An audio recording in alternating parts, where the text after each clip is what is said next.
γεια σας και καλώς ήρθατε στο Μπουζούκιλαντ. Στο σημερινό βίντεο θα σας δείξω πώς παίζουμε την τεχνική στα κάτω.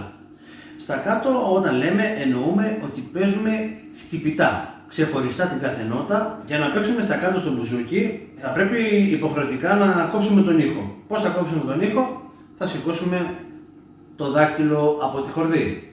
Δηλαδή, δεν θα παίζουμε νότες και θα κρατάμε το χέρι κάτω, δεν θα κάνουμε αυτό. Θα παίζουμε και θα σηκώνουμε αμέσως το δάχτυλο για να διακόπτουμε τον ήχο. Άρα, πάμε να δούμε στη νότα λα που βρίσκεται στο 7ο τάστο πώς γίνεται. Αυτό. Δεν κόβω τη χορδή από εδώ, δεν κόβω τη χορδή με το δεξί χέρι, την κόβω από το αριστερό. Βλέπετε πόσο κοφτό ακούγεται. Έτσι είναι το στα κάτω.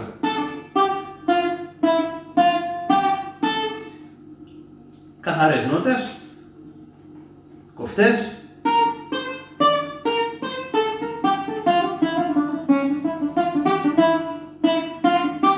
Βλέπετε.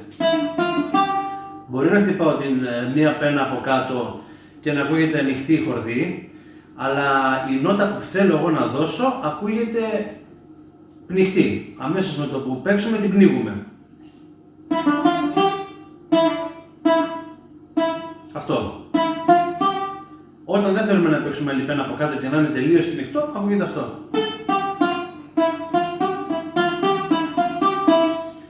Αυτή λοιπόν είναι η τεχνική στα κάτω.